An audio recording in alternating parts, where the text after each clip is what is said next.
할렐루야 반갑습니다 여러분. 계속해서 말씀을 나눠봅니다. 여호수아 7장 16절에서 26절 어제 이어서 다시 한번 나눠보겠습니다.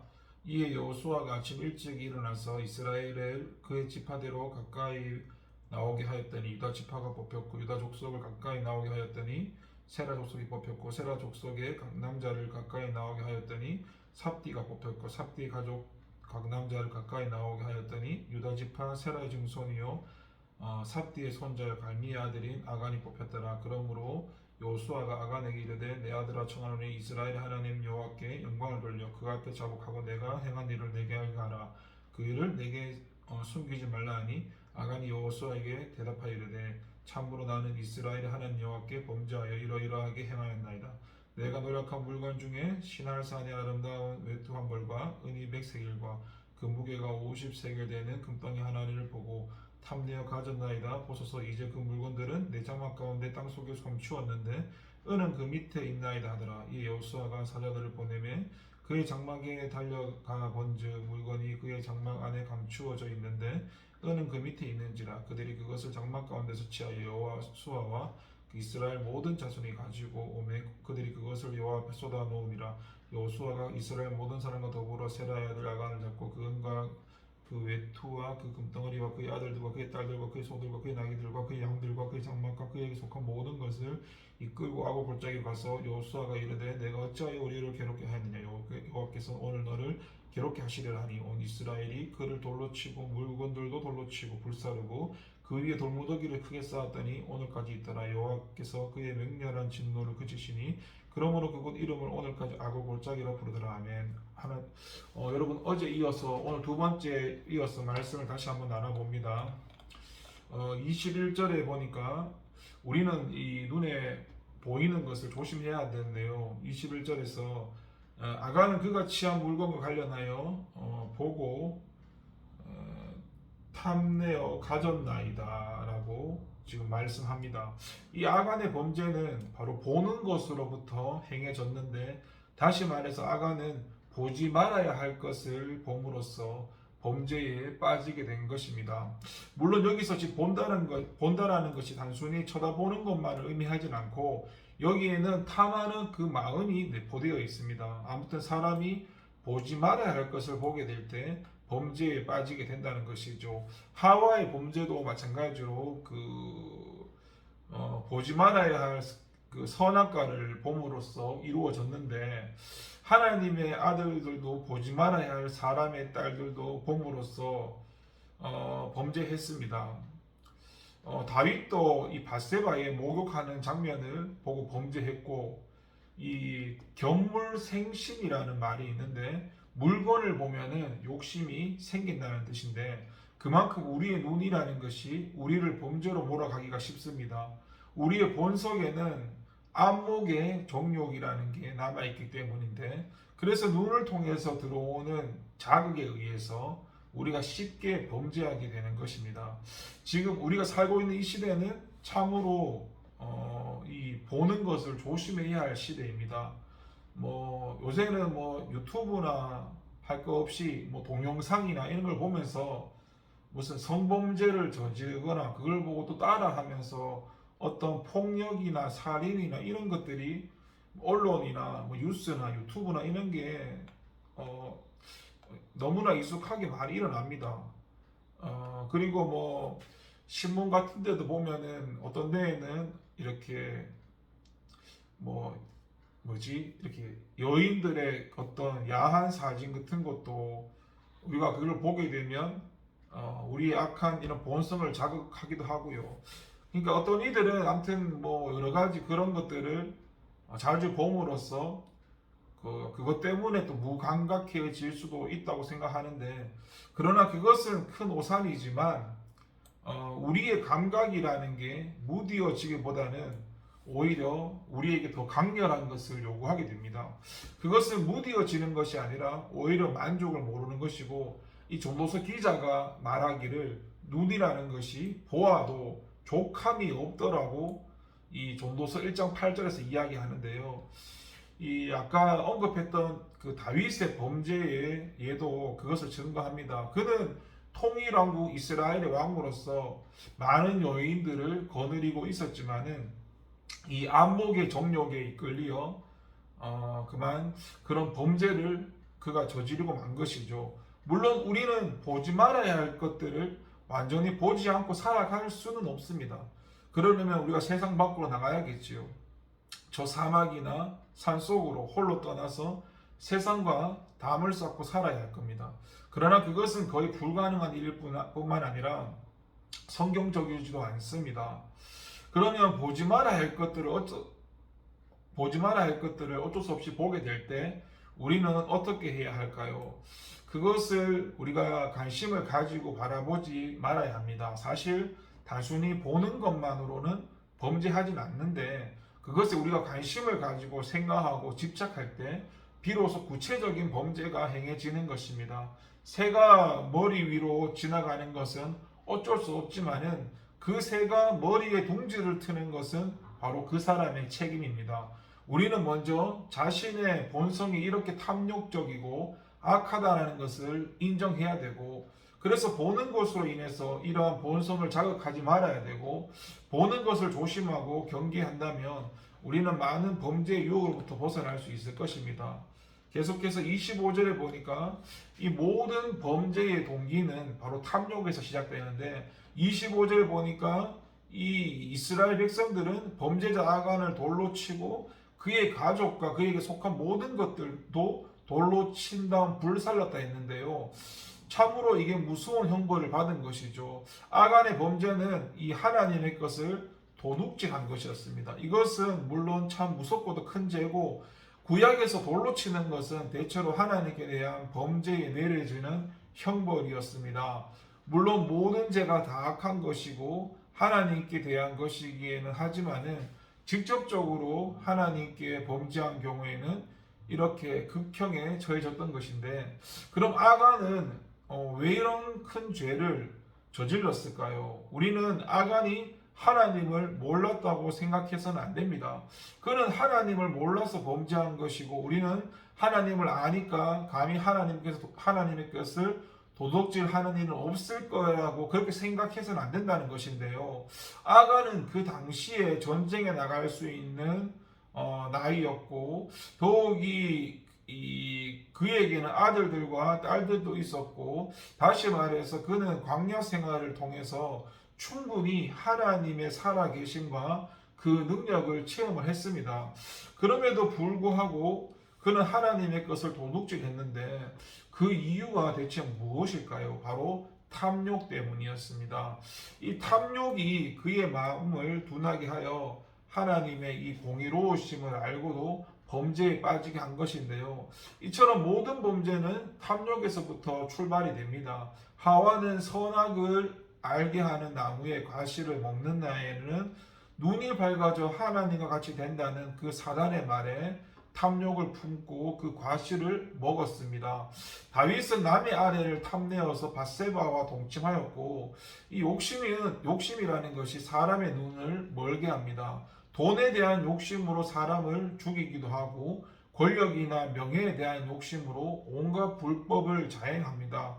그래서 성경에서는 욕심이 잉태한즉 죄를 낳는다라고 야고보서 1장 15절에서 말씀하고 있는데, 저와 여러분은 어떻습니까? 구약의 제일 마지막 책인 말라기서를 보면요, 11조와 하나님께 당연히 드려야 할 헌물을 도둑질하는 것에 대해 책망을 하고 있는데, 우리는 온전한 11조와 헌물을 드리고 있습니까? 우리는 주의 날이라고 불리우는 주일을 도둑질하지는 않습니까? 아니, 좀 더 본질적으로 청지기인 우리가 주인의 것을 내 마음대로 허비하고 있지는 않습니까? 이것 또한 탐욕에서 비롯된 범죄인데요. 아간의 범죄와 말라기 시대 이스라엘 백성들의 범죄와 우리의 범죄의 동기가 같다라는 것입니다. 바로 탐욕인데요. 탐욕에 눈이 멀어서 하나님의 명령을 잊어버리게 되고, 자신의 욕심을 이루기 위해서 하나님의 것들을 자신을 위해서 사용하게 됩니다. 우리는 하나님의 것들을 자신의 만족을 구하기 위해 사용해서는 안 됩니다. 이것은 바로 하나님의 것을 도둑질하는 죄이기 때문입니다. 물론 우리는 아간과 같이 당장에 돌에 맞아 죽거나 불사름을 당하지는 않을 것입니다. 그러나 우리는 그리스도의 심판대 앞에서 선악간 우리의 행한 대로 반드시 심판받을 날이 있다는 것을 기억하고 살아야 합니다. 계속해서 다시 한번 25절을 보니까 이 성결한 삶은 때로는 모진 고통을 요구하게 되는데 25절에서 온 이스라엘 백성들이 이 아간과 그에게 속한 모든 것을 돌로 치고 불살랐다고 했는데 인간적으로 볼 때는 끔찍하고 고통스러운 일이 아닐 수가 없습니다. 요수아는 아간을 내 아들이라고 19절에서 불렀는데요. 지도자로서 자기 백성, 더욱이 하나님 백성 공동체 일원에 대한 사랑이 배어있는 호칭입니다. 그러나 공동체 거룩을 위해서는 이러한 인간적인 정과 사랑을 단호하게 끊는 아픔도 감수해야 했습니다. 성경을 보면요, 하나님께서는 이스라엘에게 죄와 악을 제하라고 명령하시고 하나님의 백성에게는 죄와 악이 함께 할 수 없다라고 하십니다. 모세가 시내산에 올라가 하나님으로부터 계명을 받고 있을 때 이스라엘은 산 밑에 금송아지를 만들어 놓고 그것에 절하며 섬기고 있었죠. 모세가 산 위에서 내려와 그 장면을 보고는 하나님의 명을 쫓아 이 레위인에게 이렇게 명령하였습니다. 이 문에서 저 문까지 왕래하며 각 사람이 그 형제를, 각 사람이 그 친구를, 각 사람이 이웃을 도륙하라. 그래서 레위인들이 그날에 죽인 아들, 형제, 친구, 이웃이 3,000명 가량 됩니다. 어떻게 아들을, 형제를, 친구를, 이웃을 죽일 수 있겠습니까? 얼마나 큰 아픔일까요? 그러나 공동체의 성결을 위해서는 그러한 아픔도 감수해야 했고요. 하나님의 백성은 하나님의 거룩하심대로 그 거룩을 유지해야 한다는 겁니다. 그 어떤 대가를 치르더라도 말이죠. 이것은 하나님을 올바로 섬길 때만 가능한 일이고 오늘날은 인간이 중심이 되는 인본주의라는 이 지배가 시대하는 이 시대입니다. 인간이 모든 것의 우선이라는 것이라는 뜻인데요. 이러한 관점에서 본다면 하나님께 대한 범죄 때문에 인간을 괴롭히는 것은 말도 안 되는 일이고요. 오히려 하나님이 인간을 위해서 존재해야 하는 것이 요구됩니다. 인간을 괴롭히는 하나님은 악한 하나님으로 취급받고 있는데요. 이러한 오늘날의 현실은 인간 타락의 극치를 보여주고 있습니다. 우리는 다시금 이 신앙의 자세를 바로 잡아야 하는데요. 때로는 거룩을 위해 부모를 버려야 할 때도 있고 때로는 아내를, 자식을, 형제를, 친구를, 이웃까지 버려야 할 때도 있을 것입니다. 내 오른 눈을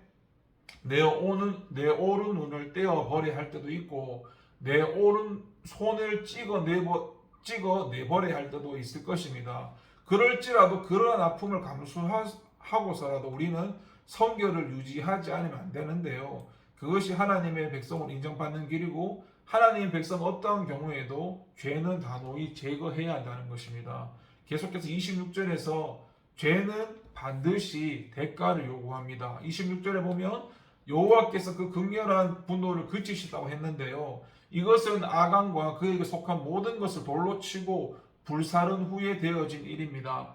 하나님은 범죄한 자를 그냥 용서하시지 않고 그것은 하나님의 공이 어긋나기 때문이고 하나님의 공의는 반드시 죄에 대한 대가를 요구하십니다. 만일 우리의 죄가 아무 대가 없이 용서될 수 있었다면 예수님이 굳이 이 땅에 오실 필요가 없었고요. 예수님은 인간의 죄에 대한 대가를 치르기 위해서 이 땅에 오셨습니다. 인간이 치러야 할 죄의 대가, 그것은 곧 사망이었고 그래서 우리 대신 예수님은 십자가에 달려 돌아가셔야만 했던 겁니다. 예수님은 십자가에서 자기 백성의 죄, 세상 죄를 지고 계셨습니다. 그래서 예수님은 죄인은 아니었지만 십자가상에서는 온 인류의 죄를 지고 계셨고 하나님은 예수님에게 지워져 있는 그 죄에 진노하셨고 그리고 그 죄에 대한 대가를 요구하셨습니다. 손과 발에 못이 박히시고 가시 면류관을 쓰시고 타는 듯한 목마름과 결국에는 옆구리의 창상까지 예수님은 우리의 죄 때문에 십자가에서 그 모진 고통을 당하시고 돌아가신 것인데요. 이 십자가형은 극형 중에서도 극형입니다. 우리는 이 십자가에서 하나님의 죄에 대한 진노가 얼마나 두려운 것인가를 알 수 있는데 또한 죄를 지고 있을 때에는 그 아들 독생자까지라도 철저하게 처벌하셔야 하는 것이 하나님의 공이라는 것입니다. 그래서 이제 그리스도인들은 십자가의 공로로 인해서 죄사함을 받았는데요. 이제는 더 이상 죄의 삭신 사망에 대한 두려움이 없고요. 죄를 지었다 할지라도 그리스도의 의지에서 진실로 회개하기만 하면 사망의 형벌에 처해지지도 않습니다. 하지만 예수님을 믿는 사람이라 할지라도 그 죄에 대한 나름대로의 보응을 받게 된다는 것입니다. 이것은 자녀에 대한 하나님의 징계라고 볼 수 있는데요. 히브리서에 보면요, 내 아들아 주의 징계하심을 경히 여기지 말고 그에게 꾸지람을 받을 때 낙심하지 말라고 말씀하십니다. 우리는 이미 죄를 용서받은 사람들이고 또 살아가면서 짓는 죄들에 대해서도 회개하며 용서받습니다. 그러나 그 죄에 대한 징계에서조차 자유로운 것은 아니죠. 우리는 자칫 잘못하면 죄 짓고 회개하면 되지 하는 그런 유혹을 받을 수 있습니다. 그러나 그 죄에 대한 대가는 반드시 주어지고 그것은 참으로 두렵게 다가옵니다. 하나님 앞에서는 범죄가 결코 가볍게 취급되지가 않습니다. 그래서 저와 여러분 어떠한 죄라도 가볍게 여기지 말고 모든 죄를 멀리 해야 됩니다. 여러분 하나님은 인생이 아니십니다. 그분은 유한한 인간과 달리 모든 것을 보시는데요. 인간이 보기에는 완전한 범죄를 할지라도 하나님 앞에서는 반드시 드러나게 되고요. 그래서 저와 여러분들이 범죄했을 때 그것을 숨기고 감추는 것이 아니라 하나님 앞에 나아가서 회개해야 합니다. 우리 자신의 죄를 자백해야 하고요. 그것이 우리가 하나님 앞에서 보존될 수 있는 최선의 방법입니다. 또한 우리는 범죄하지 않도록 최선을 다해 노력해야 되고요. 죄를 범한 인간은 하나님 앞에 설 수 없기 때문에 하나님은 거룩하시기 때문에 하나님은 그 거룩하심을 우리에게 요구하십니다. 이것은 참으로 준엄한 명령인데요. 하나님의 거룩하심은 조금의 흠도 허락하지 않습니다. 우리가 가볍게 생각하는 아무리 작은 죄라 해도 그것은 곧 거룩을 해치는 일입니다. 물론 연약한 인간에게는 거룩함을 유지해야 한다는 것이 어쩌면 너무도 큰 부담으로 다가올 수도 있는데, 그러나 저와 여러분이 거룩함을 유지해야만 신의 성품에 참여하게 되고 결국에는 거룩하신 하나님 앞에서 담대하게 설 수가 있습니다. 저와 여러분 진정 우리는 죄와 무관한 거룩한 삶을 삶으로써 하나님 앞에 당당히 나가고 하나님의 베푸시는 축복에 다 참여해야 할 것입니다. 기도하겠습니다. 하나님 아버지 감사합니다. 살아가는 그 인생 동안에 하나님 바라보고 하나님 의지하면서 살아가게 하시고 주어진 오늘도 이 시간들을 헛되게 보내지 않게 하시며 주님의 다스림 가운데 말씀에 순종하고 살아갈 수 있는 저희가 되게 하시고 하나님 은혜 가운데 우리 자신을 돌아보며 작은 죄라도 하나님 앞에 회개하고 나갈 수 있도록 도와주세요. 감사드리고 예수님의 이름으로 기도합니다. 아멘.